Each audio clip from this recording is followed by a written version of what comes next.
Bueno, eh, en esta primera clase de Educación Física 5, ya del segundo cuatrimestre del año 2020, vamos a trabajar la constitución de la educación física, que corresponde a la primera unidad del programa, que es sobre el objeto de la educación física, sobre el objeto de estudio.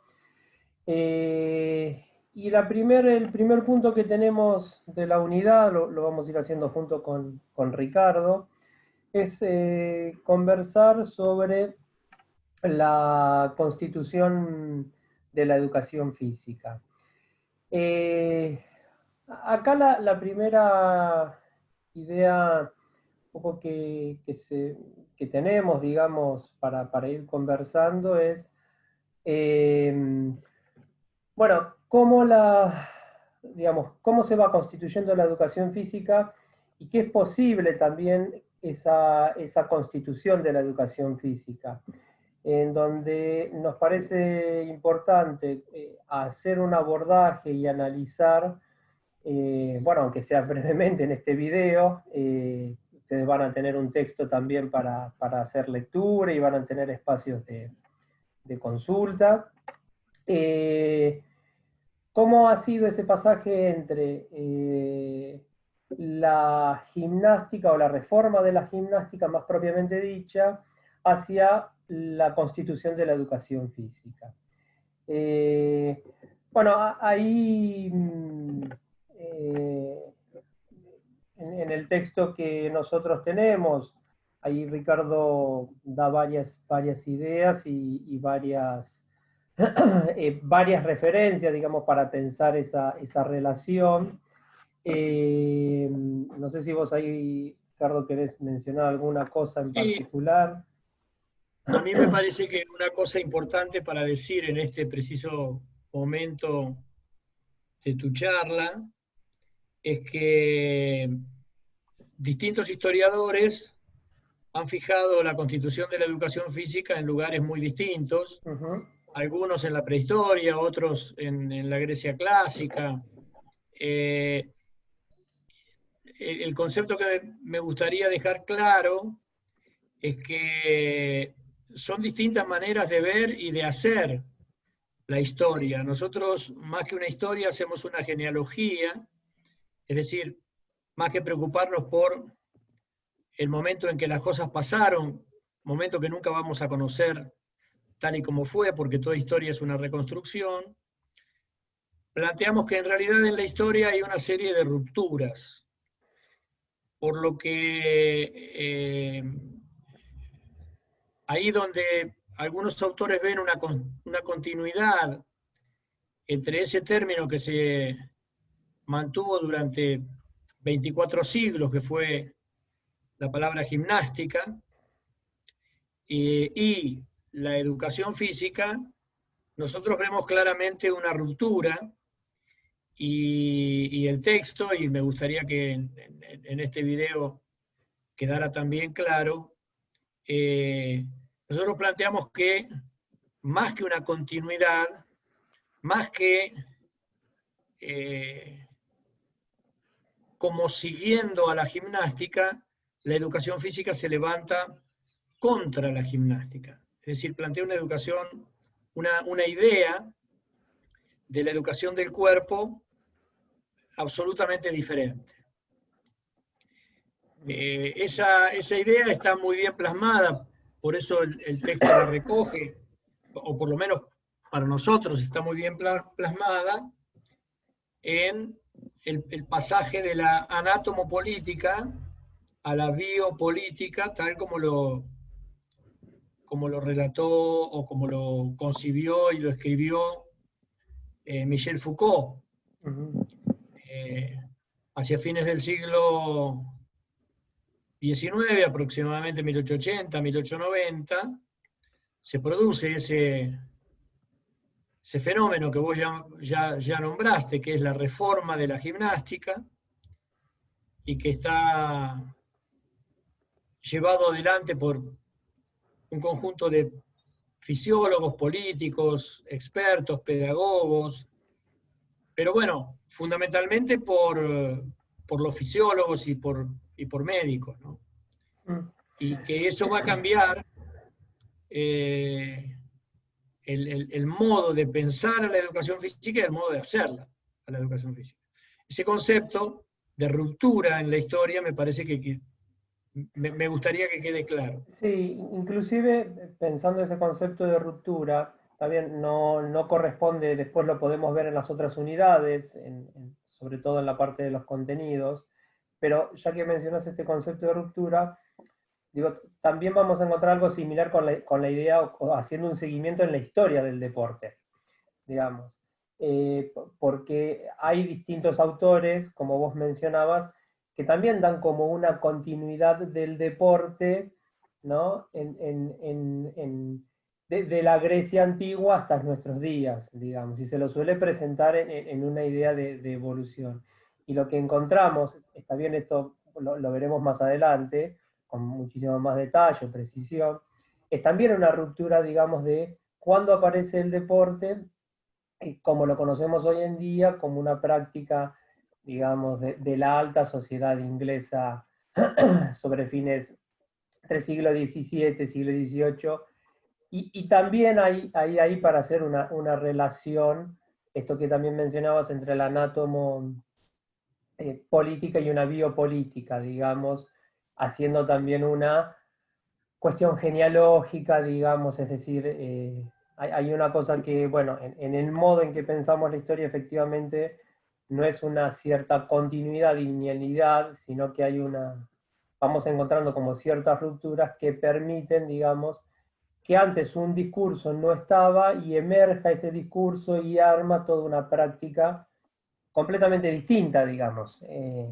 Claro, la educación física se constituye en el momento en que el problema, porque aquí también es interesante plantear que cuando uno hace la historia de una disciplina, hay que tener mucho cuidado en trabajar la historia que se llama interna de la disciplina, es decir, lo que ha pasado en esa disciplina en particular, y lo que se suele llamar la historia externa de la disciplina, es decir, una serie de factores políticos, sociales, culturales, económicos, que van determinando también que las cosas ocurran de cierta manera y no de otra. Muchos historiadores prefieren la historia externa, es decir, todo lo que es la influencia de los factores políticos, económicos, sociales, y explican todo por allí. Y los internistas trabajan solo lo que pasa dentro de la disciplina. Yo creo que hay que hacer una combinación muy precisa y muy meticulosa de esas historias. En el caso de la transformación, de lo que se llamó la reforma de la gimnástica, la transformación de la gimnástica en educación física, hubo ahí importantes factores externos, ¿no? Es decir, por un lado, la gimnástica, o hasta fines del siglo XIX, se correspondía una educación con el disciplinamiento de los cuerpos individuales, de allí que con mucha justeza, me parece a mí, Foucault utiliza el término anátomo-política, un término que alude al cuerpo individual, y porque el problema efectivamente era cómo ubicar cada cuerpo dentro de la ciudad, cuerpos que venían del campo, cuerpos que venían de pautas culturales total y absolutamente diferentes, y que de repente se encontraban todos juntos hacinados en grandes ciudades y trabajando juntos en fábricas, inclusive con una mayor cercanía con los patrones, con todo el problema que eso trae a la salubridad pública, digamos, ese modo de educar, digamos, se ve, o a ese modo de educar se le impone un modo diferente, que es el control de la salud de la población. Y entonces la anatomopolítica se transforma en biopolítica y la gimnástica como tal deja de ser útil al sistema político, económico y social para requerir un trabajo más, no tanto sobre el cuerpo individual, sino sobre el cuerpo de la especie, ¿no? La idea de bios, que significa vida, implica una política sobre la vida más que una política sobre el cuerpo individual de la gente. Claro. Y eso da un plafón muy importante para la constitución de la educación física como disciplina. Sí, inclusive lo que entra en juego también acá, estaba pensando, es todo un discurso, digamos, de la ciencia. Bueno, vos mencionabas a la fisiología, digamos, que es sumamente nuevo, digamos, en el ámbito de la educación física. Un discurso también particular de la época respecto de la ciencia y de lo que se entendía por ciencia en ese momento. Es decir, hay también en esta reforma, digamos, y en lo que termina constituyendo también a la educación física, digamos, todo un discurso o un argumento de cientificidad, digamos, articulada a este concepto de biopolítica, de por qué realizar esos ejercicios, de qué era lo importante en la realización de esa práctica, digamos, de los ejercicios. Inclusive, algo también que se señala bastante, digamos, el pasaje, digamos, entre la gimnástica se la criticaba por ejercicios artificiales, ¿no?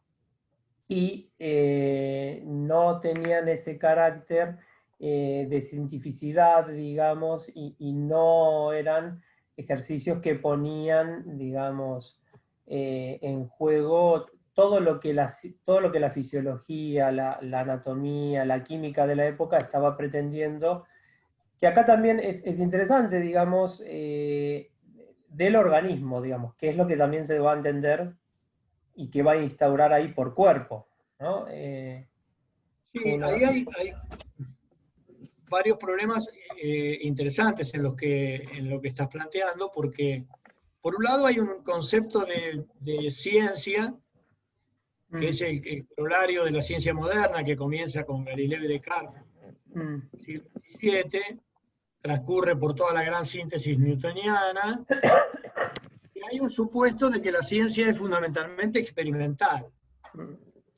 ¿no?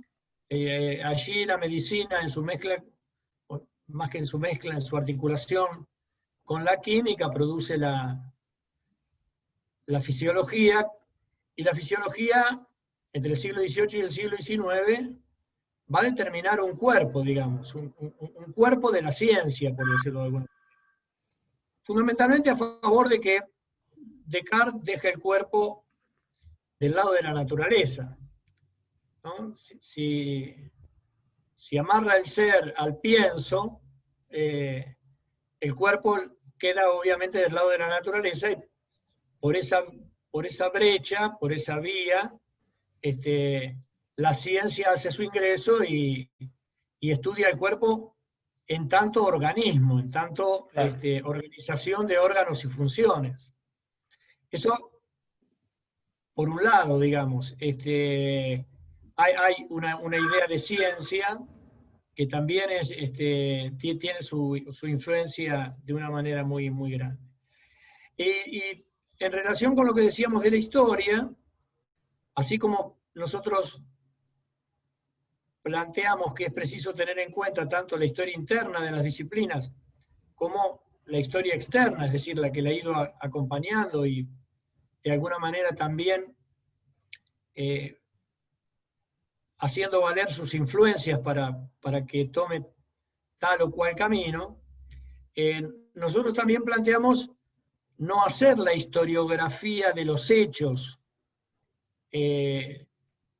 como soportes materiales que nos dirían cierta verdad, sino y fundamentalmente trabajar también una historia conceptual.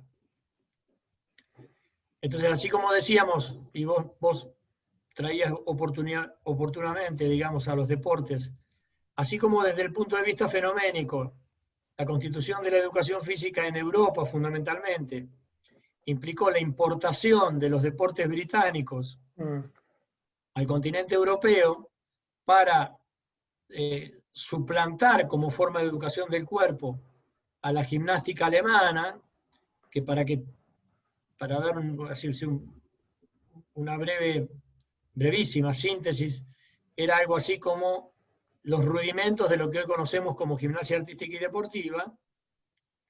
En términos conceptuales, no ya fenoménicos, sino conceptuales, lo que implicó y lo que se buscaba era una vuelta al movimiento natural, que se suponía perdido, bueno, por muchas razones, pero entre otras, fundamentalmente por la urbanización. Claro. Es interesante algunas citas que uno puede encontrar en Lagrange, en Mozo, por ejemplo, que todo el tiempo predican una vuelta a la naturaleza, una vuelta a ver cómo los animales han resuelto los problemas, y también, digamos, esa vuelta a la naturaleza es una lucha contra lo que ellos suponen la artificialidad de los movimientos gimnásticos. Esto, digámoslo antes de que nos olvidemos, es una falacia. Claro. ¿No? Tal como nosotros entendemos a los seres humanos constituidos en un orden simbólico, habitando un orden simbólico, constituidos en el lenguaje y en el discurso, no hay en los seres humanos movimientos naturales. Eso era también una creencia de época que permitió trabajar sobre el cuerpo como un mero organismo, ¿no?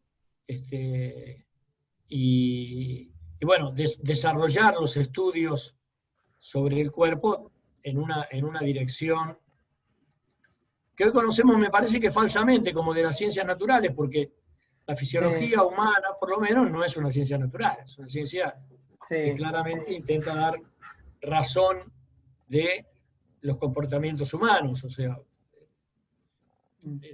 si bien en principio hace estudios de corte más metabólico, casi inmediatamente, en 1911, Dupré acuña el término psicomotricidad y a partir de ahí ya se va inmiscuyendo de alguna manera Mirá. Esa solidaridad elemental y profunda entre el pensamiento y el movimiento que planteaba Dupré, pero sin por eso cambiar la idea de que la mente, por decirlo de alguna manera, los aspectos psíquicos o subjetivos son un epifenómeno del organismo mismo. Sí. O sea, hay quiero traer acá una cita del texto de Mozo. Dice lo siguiente, digamos: la robustez del organismo es la resultante de muchas funciones. La piel, los pulmones, el corazón, el sistema nervioso y los órganos digerentes son ciertamente más importantes que los músculos. Por esto, en la educación física no se debe dar una importancia preponderante al ejercicio de los músculos. Las marchas al sol, el patinar, los baños, el impulso, la carrera y todo lo que haga fatigarse, consumir lentamente nuestro organismo y reconstituirlos en condiciones atmosféricas mejores, en un ambiente que excite los procesos de la vida. Todo esto constituye el fundamento de la verdadera y buena gimnasia, dice, ¿no?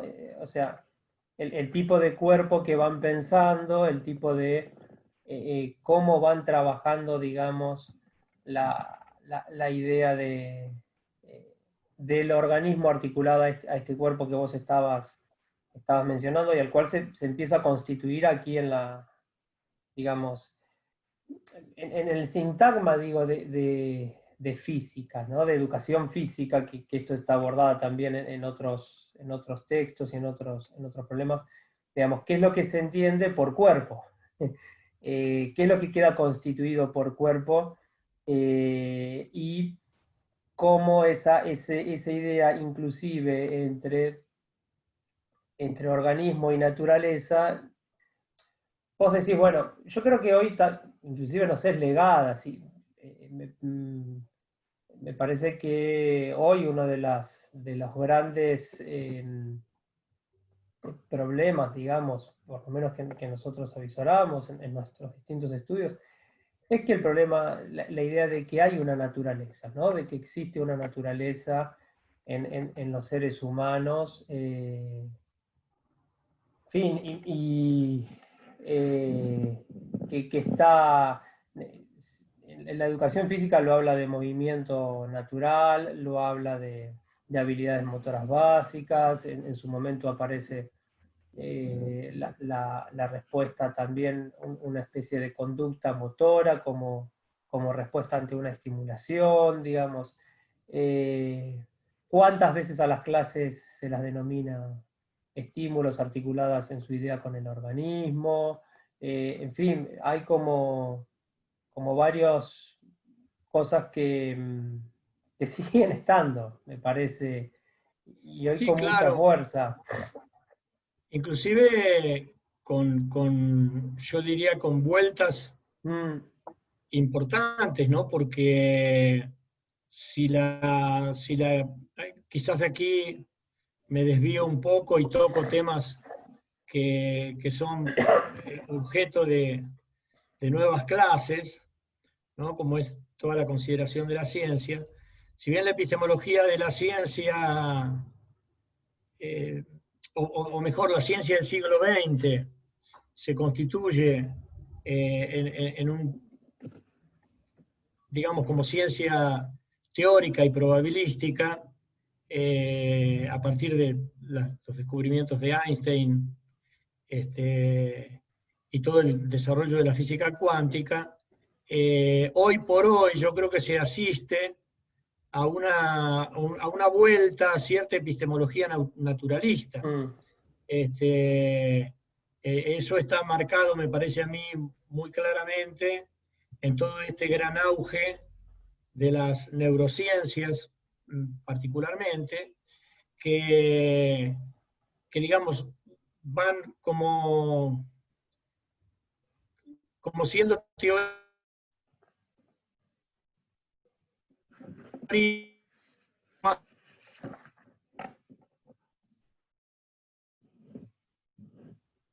más en el interior del organismo, la razón última de lo humano. Digamos, como si la razón última de lo humano pudiera estar en una serie de conexiones nerviosas entre órganos del cerebro, bueno, porque ni siquiera eso está probado, ¿no? Es decir, se piensa con el cerebro y luego hay una serie de acciones mecánicas a través de las cuales nos movemos, etcétera, pero bueno, todo eso está muy fuerte y se cree muy, muy fuertemente, y eso es, me parece a mí, una vuelta a un naturalismo en la concepción de lo humano. Una cosa que también a mí me gustaría dejar muy claro es que la educación corporal, como nosotros la pensamos, justamente no cree en el cuerpo natural. No. Y si bien yo encuentro en las lecturas críticas, incluso acerca del cuerpo, que se critica muchísimo el paradigma biológico, lo cual por supuesto está muy bien, se critica menos o se piensa menos que el cuerpo no sea natural o no sea lo más natural que hay en el ser humano o no sea aquello por lo cual quedamos unidos a la naturaleza. Ahí quizás sea chocante que yo lo plantee en esta primer clase, pero nosotros vemos ahí una ruptura fundamental a partir del advenimiento del lenguaje, una ruptura fundamental entre la naturaleza y